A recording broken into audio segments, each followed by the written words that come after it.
Dan di hari ini, saudara, tema yang saya bawakan, saudara boleh siapkan catatan saudara, yaitu dengan judul This is Your Moment. Ya, judul hari ini yang saya bawakan adalah This is Your Moment. Nah, saya akan mulai terlebih dahulu di dalam 1 Petrus pada pasal 2, pada ayat yang ke-9 sampai dengan ayat yang ke-12. Saya bantu bacakan buat saudara, demikian firman Tuhan, tetapi kamulah bangsa yang terpilih, imamat yang rajani, bangsa yang kudus, umat kepunyaan Allah sendiri, supaya kamu memberitakan perbuatan-perbuatan yang besar dari Dia, yang telah memanggil kamu keluar dari kegelapan kepada terangnya yang ajaib. Kamu yang dahulu bukan umat Allah, tetapi yang sekarang telah menjadi umatnya, yang dahulu tidak dikasihani, tetapi yang sekarang telah beroleh belas kasihan. Saudara-saudaraku yang kekasih, aku menasihati kamu supaya sebagai pendatang dan perantau, kamu menjauhkan diri dari keinginan-keinginan daging yang berjuang melawan jiwa. Milikilah cara hidup yang baik di tengah-tengah bangsa-bangsa bukan Yahudi, supaya apabila mereka memfitnah kamu sebagai orang durjana, mereka dapat melihatnya dari perbuatan-perbuatanmu yang baik dan memuliakan Allah pada hari Ia melawat mereka. Nah, Bapak Ibu dikasih Tuhan, setiap kali kalau saya naik tol, saudara, kalau dalam satu perjalanan saya menuju ke satu tempat, nah, saya sering kali, yaitu dalam perjalanan tersebut, sering kali saya menjumpai papan reklame atau baliho yang cukup menarik perhatian, yaitu di pinggir jalan. Awalnya sambil lalu saja sih saya melihatnya. Tetapi karena sering lewat dan melihat, lama-lama menjadi paham berita atau message yang dipajang di sana.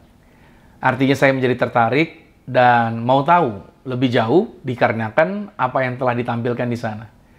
Nah, dengan papan reklame dan setiap iklan tersebut, sebenarnya para produsen sangat tertolong dalam memperkenalkan produk yang mereka miliki sehingga calon customer mau take action untuk mencoba produk yang mereka tawarkan. Dan saudara, Alkitab mengatakan bahwa Anda dan saya kita dipilih dengan tujuan untuk memberitakan perbuatan-perbuatan yang besar dari Tuhan. Nah, bila mana saya coba analogikan, kita ini adalah papan reklamenya Tuhan. Di mana saja kita berada, orang-orang akan melihat pesan-pesan Tuhan dari diri kita. Orang di dunia ini akan mendapatkan petunjuk tentang Tuhan, yaitu dari sikap kita, yaitu setiap perkataan dan perbuatan-perbuatan kita. Jadi, jika sikap kita arogan, gemar menghakimi orang lain, lalu kita merasa hebat, seolah orang lain levelnya berada di bawahnya, maka orang dunia akan mendapatkan pesan bahwa Tuhan juga demikian adanya. Sebaliknya, jika sikap kita rendah hati, suka memperkatakan kebenaran, tidak suka mengomentari orang lain dengan bahasa penghakiman, mau membantu orang lain dengan menunjukkan jalan kebenaran, maka di mata orang dunia, mereka akan mendapatkan pesan tentang pribadi Tuhan yang begitu mengasihi. Nah, saudara, kita ini awalnya bukanlah umat Tuhan, tetapi oleh belas kasih-Nya Tuhan, kita dipilih untuk menjadi milik kepunyaannya Tuhan. Dahulu, Anda dan saya, sebelum kita bertobat, selalu coba mengukur kenyamanan kita sama dengan apa yang orang dunia kejar. Seperti misalkan kedudukan, keuangan yang banyak, rekreasi ke tempat-tempat tertentu, pengakuan dari orang lain, beli benda atau barang-barang bermerek, dan lain sebagainya. Seolah-olah bahwa tanpa hal-hal tadi, hidup ini belumlah lengkap. Padahal saudara-saudara, pada saat kita menerima Yesus Kristus sebagai Tuhan dan Juru Selamat, sesungguhnya kita ini sudah mempunyai segalanya. Itulah yang dikatakan oleh Rasul Petrus. Pada saat ia memasuki bait Allah, dia berjumpa dengan seorang pengemis yang ada di depan bait Allah tersebut. Dalam Kisah Rasul pada pasal 3 ayat 3-6 dikatakan begini. Ketika orang itu melihat bahwa Petrus dan Yohanes hendak masuk ke bait Allah, ia meminta sedekah. Mereka menatap dia, dan Petrus berkata, "Lihatlah kepada kami." Lalu orang itu menatap mereka dengan harapan akan mendapat sesuatu dari mereka. Ayat yang ke-6 berkata begini. Tetapi Petrus berkata, "Emas dan perak tidak ada padaku. Tetapi apa yang kupunyai kuberikan kepadamu. Demi nama Yesus Kristus, orang Nazaret itu, berjalanlah." Nah, hal yang senada juga diungkapkan oleh Paulus. Di dalam Filipi pada pasal 3, ayat 7-8, Paulus berkata begini, "Tetapi apa yang dahulu merupakan keuntungan bagiku, sekarang kuanggap rugi karena Kristus. Malahan, segala sesuatu kuanggap rugi karena pengenalan akan Kristus Yesus Tuhanku lebih mulia daripada semuanya. Oleh karena dialah, aku telah melepaskan semuanya itu dan menganggapnya sampah supaya aku memperoleh Kristus. Lalu seorang raja yang hidup mewah pun ternyata menulis hal yang sama, yaitu di dalam Amsal pada pasal 23. Pada ayat yang keempat dikatakan begini, jangan bersusah payah untuk menjadi kaya. Tinggalkan niatmu ini. Lalu dia menulis lagi di dalam Pengkhotbah pada pasal 5 ayat 10-11. Siapa mencintai uang, tidak akan puas dengan uang. Dan siapa mencintai kekayaan, tidak akan puas dengan penghasilannya. Ini pun sia-sia. Dengan bertambahnya harta, bertambah pula orang-orang yang menghabiskannya. Dan apakah keuntungan pemiliknya selain daripada melihatnya? Petrus adalah seorang mantan nelayan yang memiliki kapal. Pada zaman itu, saudara, hanya orang kaya yang bisa memilikinya. Paulus adalah seorang yang berkedudukan tinggi. Dia menjadi pejabat di dalam kelompok Farisi yang sangat dihormati, serta dia memiliki koneksi dengan para pembesar Roma. Dan Salomo adalah seorang raja yang memiliki kekayaan, memiliki kekuasaan, serta ketenaran sampai ke pelosok dunia.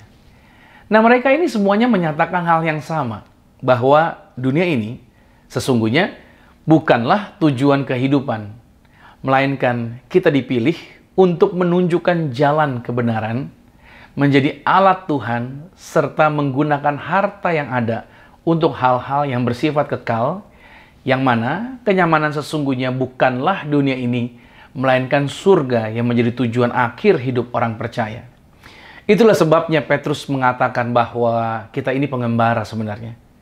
Kita orang percaya adalah orang asing yang hanya menumpang sementara kita ada di dunia ini. Nah, pada saat kita ada di masa ini, itu berarti momen yang memang sudah Tuhan sediakan buat kita bekerja dan bergerak bagi kerajaannya Tuhan.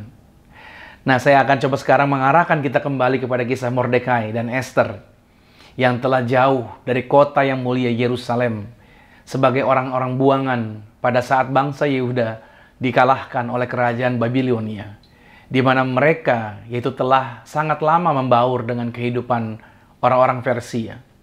Walaupun orang Persia tidak melarang bangsa jajahan tetap menyembah Allah mereka masing-masing, tetapi mereka, orang-orang yang dijajah ini, diwajibkan juga untuk mengakui berhala dan dewa sembayangannya orang Persia. Nah, di antara orang-orang Yahudi yang ada di wilayah Persia, tentunya Mordekai dan Esther mendambakan kehidupan yang mapan, kehidupan yang aman dan sejahtera. Dan itu terbukti. Mereka tidak pernah memberitahukan asal kebangsaannya. Itu sebelumnya seperti itu. Bahkan, di antara 1.600 wanita calon terpilih, hanya Esther yang berhasil menjadi ratu. Maka, kedudukan Mordekai itu semakin tersohor dan menjadi orang penting di wilayah benteng Susan.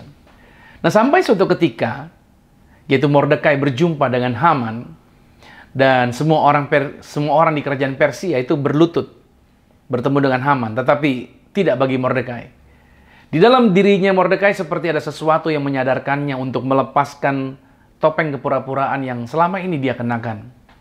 Itu telah saya bahas minggu yang lalu. Dan sekarang yang terjadi adalah Haman merencanakan genosida untuk penghancuran seluruh etnis Yahudi yang telah ditetapkan waktunya dan tidak ada seorang pun yang dapat mencegahnya karena Haman telah mendapatkan legalitas berupa cincin meterai raja. Bahkan Haman telah mengeluarkan dana yang besar, yaitu sebesar 20 juta US dollar atau setara 287 miliar rupiah untuk melaksanakan rencananya ini. Nah, sikap Mordekai ketika melihat atau mendapati ketetapan tersebut adalah Mordekai meratap, menangis, meraung. Mordekai mengenakan pakaian kedukaan, mengolesi wajahnya dengan jelaga dan abu, dan ini memberitahukan kepada semua orang yang melihatnya bahwa hatinya terluka. Hati Mordekai tegang, gelisah oleh karena kematian semua bangsanya sudah ditetapkan waktunya. Nah, saudara, apakah Anda mengalami masa atau situasi yang sama seperti Mordekai, bahwa Musim pandemi ini telah meruntuhkan tatanan yang ada. Yang tadinya jaya mendadak rata dengan tanah. Yang tadinya diharapkan justru hilang tanpa jejak. Yang sudah lama dipersiapkan ternyata ujung-ujungnya hanya kekecewaan. Apakah sepertinya Anda mulai bertanya-tanya, akankah Tuhan menolong? Adakah jalan keluar atas persoalan ini? Mordekai mengirimkan pesan ini kepada Esther akan hal yang sedang dia hadapi. Coba kita lihat sebentar di dalam Esther pada pasalnya yang keempat, pada ayatnya yang pertama sampai dengan ayatnya yang ke-17. Saya akan bacakan buat saudara. Setelah Mordekai mengetahui segala sesuatu yang terjadi itu, ia mengoyakkan pakaiannya, lalu memakai kain kabung dan abu, kemudian keluar berjalan di tengah-tengah kota sambil melolong-lolong dengan nyaring dan pedih. Dengan demikian datanglah ia sampai ke depan pintu gerbang istana raja, karena seorang pun tidak boleh masuk pintu gerbang istana raja dengan berpakaian kain kabung. Di tiap-tiap daerah kemana titah dan undang-undang raja telah sampai, ada perkampungan yang besar di antara orang Yahudi disertai puasa dan ratap tangis. Oleh banyak orang dibentangkan kain kabung dengan abu sebagai lapik tidurnya. Ketika dayang-dayang dan sida-sida Esther memberitahukan hal itu kepadanya, maka sangatlah risau hati sang ratu. Lalu dikirimkannyalah pakaian supaya dipakaikan kepada Mordekai dan supaya ditanggalkan kain kabungnya daripadanya, tetapi tidak diterimanya. Ayat yang kelima. Maka Esther memanggil Hathach, salah seorang sida-sida raja yang ditetapkan baginda melayani dia. Lalu memberi perintah kepadanya menanyakan Mordekai untuk mengetahui apa artinya dan apa sebabnya hal itu. Nah, saudara lihat pada ayat yang kelima. Esther ada di dalam istana, tetapi Esther tidak mengetahui hiruk-pikuk kondisi keadaan yang sedang gelisah orang-orang Yahudi hadapi. Jadi betapa terkucilnya gitu loh keadaan Esther di dalam istana. Dia tidak dapat mendengar berita yang sedang ada hari itu. Jadi benar-benar Esther tidak tahu ada berita apa di luar sana. Ayat yang ke-6. Lalu keluarlah Hathach mendapatkan Mordekai di lapangan kota yang di depan pintu gerbang istana raja. Dan Mordekai menceritakan kepadanya segala yang dialaminya, serta berapa banyaknya perak yang dijanjikan oleh Haman akan ditimbang untuk perbendaharaan raja sebagai harga pembinasaan orang Yahudi. Juga salinan surat undang-undang yang dikeluarkan di Susan untuk memunahkan mereka itu diserahkannya kepada Hathach supaya diperlihatkan dan diberitahukan kepada Esther. Lagi pula Hathach disuruh menyampaikan pesan kepada Esther supaya pergi menghadap raja untuk memohon karunia-Nya dan untuk membela bangsanya di hadapan baginda. Lalu masuklah Hathach menyampaikan perkataan Mordekai kepada Esther. Akan tetapi Esther menyuruh Hathach memberitahukan kepada Mordekai. Ayat yang ke-11 katanya begini.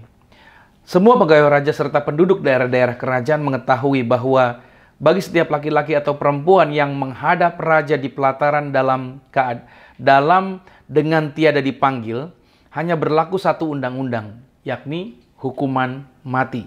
Hanya orang yang kepadanya raja mengulurkan tongkat emas yang akan tetap hidup. Dan aku selama 30 hari ini tidak dipanggil menghadap raja. Ayat yang ke-12. Ketika disampaikan oleh orang perkataan Esther itu kepada Mordekai, maka Mordekai menyuruh menyampaikan jawab ini kepada Esther. Jangan kira karena engkau di dalam istana raja, hanya engkau yang akan terluput dari antara semua orang Yahudi. Sebab sekalipun engkau pada saat ini berdiam diri saja. Ayat yang ke-14 menarik. Bagi orang Yahudi akan timbul juga pertolongan dan kelepasan dari pihak lain. Dan engkau dengan kaum keluargamu akan binasa. Siapa tahu, mungkin justru untuk saat yang seperti ini, engkau beroleh kedudukan sebagai ratu. Maka Esther menyuruh menyampaikan jawab ini kepada Mordekai, pergilah, kumpulkanlah semua orang Yahudi yang terdapat di Susan dan berpuasalah untuk aku. Janganlah makan dan janganlah minum 3 hari lamanya, baik waktu malam, baik waktu siang. Aku serta dayang-dayangku pun akan berpuasa demikian. Dan kemudian aku akan masuk menghadap raja. Sungguh pun berlawanan dengan undang-undang, kalau terpaksa aku mati, biarlah aku mati. Ayat yang ke-17. Maka pergilah Mordekai dan diperbuatnyalah tepat seperti yang dipesankan Esther kepadanya. Saudara, apa yang terjadi selanjutnya adalah semrawutnya pesan-pesan di antara mereka berdua, yaitu antara Mordekai dengan Esther, yang dibawa oleh kurir. Mordekai mengirim Esther suatu salinan perintah pemusnahan massal dan mendesaknya untuk maju menghubungi suaminya, sang raja. Tetapi Esther memberikan alasan, mengingatkan Mordekai bahwa seorang ratu tidak bisa begitu saja melenggang memasuki ruang singgasana. Jika dia muncul tanpa diundang, raja yang uring-uringan itu dapat atau bisa saja memenggal kepalanya sang ratu. Itu tertulis tadi di ayat yang ke-11. Saudara, dalam setiap hal yang kita lakukan, pastinya kita akan berhadapan dengan faktor risiko. Misalkan pada saat memutuskan untuk membangun usaha, tentu ada risiko yang akan dihadapi. Ketika memutuskan untuk membangun hubungan dengan seseorang, juga ada risiko. Nah, pada saat akhirnya memutuskan untuk menikah, juga tentunya ada risiko yang akan dihadapi. Ketika membuat perjanjian kerjasama, juga terdapat risiko. Bahkan, membangun pelayanan juga berhadapan dengan risiko. Dan biasanya kita akan punya banyak alasan untuk menghindari risiko-risiko tadi. Saudara, apakah Tuhan berjanji pada waktu kita melangkah di tahun 2022 sebagai orang percaya, kita akan mendapati, menjumpai, yaitu situasi yang penuh dengan bunga-bunga yang indah? Ternyata, saudara, Tuhan tidak menjanjikan itu, melainkan Tuhan menjanjikan ini. Dalam dunia kamu akan menderita penganiayaan, kata firman. Kadang-kadang Anda akan merasa seolah-olah Anda menerima hukuman mati. Dan Anda akan melalui air, kemudian melalui sungai-sungai, terus Anda akan berjalan melalui api. Masalah datang bersamaan dengan kehidupan. Garis bawahi dulu. Itulah yang membedakan antara orang yang masih hidup dengan orang yang sudah mati. Kita tidak akan mendapatkan apa-apa, saudara, dengan kita berpura-pura bahwa masalah itu tidak ada. Tetapi ini menjadi kepastian bahwa entah dengan cara apapun ya menghadapi situasi pandemi ini, jawaban ini pasti, saudara, bahwa kelegaan dan pembebasan pasti akan datang bagi kita. Ini menjadi menarik. Sikap Mordekai dari seorang yang tadinya meratap dengan nyaring dan bersedih hati, dia berubah menjadi seorang yang teologis, yang meyakini bahwa pertolongan dari Tuhan pasti datang bagi mereka. Tadi ayat yang ke-14. Seorang Esther yang semula beralasan dan berkata, kalau aku pergi, aku akan mati. Tetapi berubah, saudara, menjadi kalau aku mati, ya mati saja. Ayat yang ke-16. Dan saudara bisa melihat perbedaannya. Pertanyaannya begini, apa yang terjadi? Kenapa bisa berubah? Inilah yang menjadi pelajaran penting bagi Anda dan saya, bahwa kesulitan, tantangan, persoalan yang membuat kita ketakutan, sebenarnya itu tidak akan pernah bertahan lama pada saat kita memahami apa yang harus kita lakukan. Dari kisah Mordekai dan Esther, langkah apa yang harus kita tetapkan sebenarnya untuk kita berkemenangan? Ini menjadi hal yang paling penting untuk kita ingat baik-baik, bahwa masalah tidak sampai selama-lamanya menghantui hidup kita. Masalah menghendaki agar Anda terpuruk. Tapi ingat baik, Tuhan ingin Anda berkemenangan. Nah, kita belajar dari Mordekai, kita belajar dari Esther. Langkah-langkahnya untuk kita bisa mengalami kemenangan di dalam kehidupan kita ini. Yang pertama ini, saudara, ingatkan diri kita bahwa Tuhan sanggup. Oke? Ingatkan diri kita bahwa Tuhan sanggup. Katakan sama-sama begini, Tuhan sanggup. Ya, sekali lagi sama-sama dengan saya katakan, Tuhan sanggup. Ya, kita perlu terus-menerus mengingatkan diri kita akan hal tersebut. Memang perlu waktu untuk meyakinkan diri kita. Ini adalah suatu proses. Mungkin kita juga perlu meminta seseorang untuk mengingatkan segala sesuatu yang pernah Tuhan kerjakan bagi kita. Mordekai diingatkan walaupun mereka telah jauh dari Yerusalem, tetapi Allah Abraham, Ishak dan Yakub itu masih hidup dan berkuasa dan tidak terkalahkan dalam pertempuran. Tidak sekalipun Tuhan dapat terancam, tidak sekalipun Tuhan dapat dihancurkan dan dibuat bingung. Ancaman dunia ini bukanlah tandingan Tuhan. Garis bawahi. Ancaman dunia ini bukanlah tandingan Tuhan. Tadi saya sudah menyebutkan ada beberapa potongan-potongan ayat, yaitu bagian depannya. Tetapi saya mau tuntaskan tentang janji Tuhan. Dalam Yohanes 16 ayat 33 dikatakan, dalam dunia kamu memang menderita penganiayaan, tetapi kuatkanlah hatimu. Kata Tuhan begini, aku telah mengalahkan dunia. Katakan amin.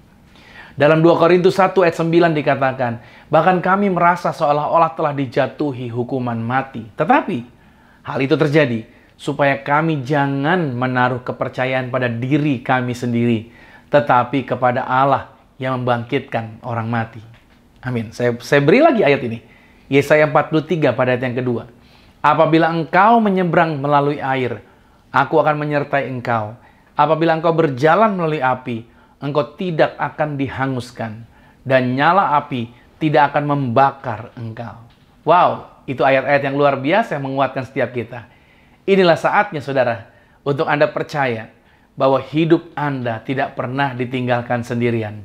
Tuhan paham kalau hari ini engkau berhadapan dengan keadaan yang tidak mudah. Tetapi percayalah, Anda bisa melewatinya dan menjadi pemenang, di mana hidup Anda menjadi kesaksian dan berkat bagi orang-orang yang Anda jumpai. Pertanyaannya pertanyaannya bukan akankah Tuhan menang? Itu bukan pertanyaan seperti itu. Tetapi pertanyaannya adalah, akankah Anda menjadi bagian dari timnya Tuhan? Karena Tuhan adalah Tuhan yang pemenang. This is your moment. Ada amin. Ini waktunya Anda bekerja bersama dengan Tuhan, menjadi timnya Tuhan untuk mengalami kemenangan. Langkah yang kedua untuk mengalami kemenangan adalah serahkan beban kekhawatiran itu pada Tuhan. Dalam Ester 4 pada ayat yang ke-16 dikatakan, "Pergilah, kumpulkanlah semua orang Yahudi yang terdapat di Susan, dan berpuasalah untuk aku. Janganlah makan dan janganlah minum 3 hari lamanya, baik waktu malam, baik waktu siang. Aku serta dayang-dayangku pun akan berpuasa demikian. Dan kemudian aku akan masuk menghadap raja, sungguh pun berlawanan dengan undang-undang. Kalau terpaksa aku mati, biarlah aku mati." Saudara, Ester mengarahkan untuk berpuasa kepada orang-orang yang bersama-sama dengan dia. Berpuasa artinya kita sedang menaruh keyakinan kita ke tangan Bapa surgawi kita. Dan kita bisa mempercayainya ke dalam pemeliharaan yang berdaulat. Masalahnya memang ada. Dan kita tidak sedang mengecilkan situasinya. Kita justru sedang membesarkan pandangan kita tentang satu-satunya pribadi yang bisa kita percayai sepenuhnya. Kita tidak menyangkali masalah yang kita terancam olehnya. Kita justru sedang memindahkan ke tangan satu-satunya pribadi yang bisa mengelolanya dengan baik. Nah, yang membuat Ester berhasil menghadapi Raja Ahasiweros adalah setelah dia menghabiskan waktu lama di hadapan Raja segala raja dalam kerendahan hati. Maksudnya bagaimana?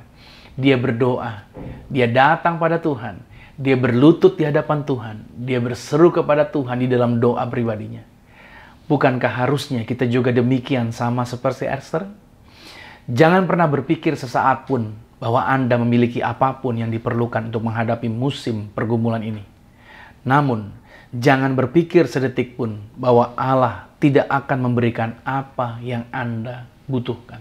Percayalah, Tuhan yang memenuhi kebutuhan Anda. Saya selalu diingatkan akan ayat ini, saudara, dari sejak awal saya melayani. Dalam Markus 11 ayat 24 dikatakan, "Karena itu aku berkata kepadamu, apa saja yang kamu minta dan doakan, percayalah bahwa kamu telah menerimanya, maka hal itu akan diberikan kepadamu." Apakah gereja kita percaya akan hal ini? Apakah Anda percaya bahwa itu akan diberikan kepada saudara? Mengapa seringkali kita bekerja begitu keras? Begitu giatnya bekerja terus, begitu banyaknya waktu yang kita habiskan, dan berdoa begitu sedikit. Ini menjadi persoalannya. Makanya kita hidup dalam kekhawatiran yang begitu besar. Nah, saudara yang kasih Tuhan, saya rindu agar bagian yang kedua ini kita dapat praktekkan untuk kita membangun hubungan kita, menyerahkan ketakutan kita, kekhawatiran kita kepada Tuhan. Langkah yang ketiga agar kita berkemenangan adalah penuhi mulut kita dengan pujian.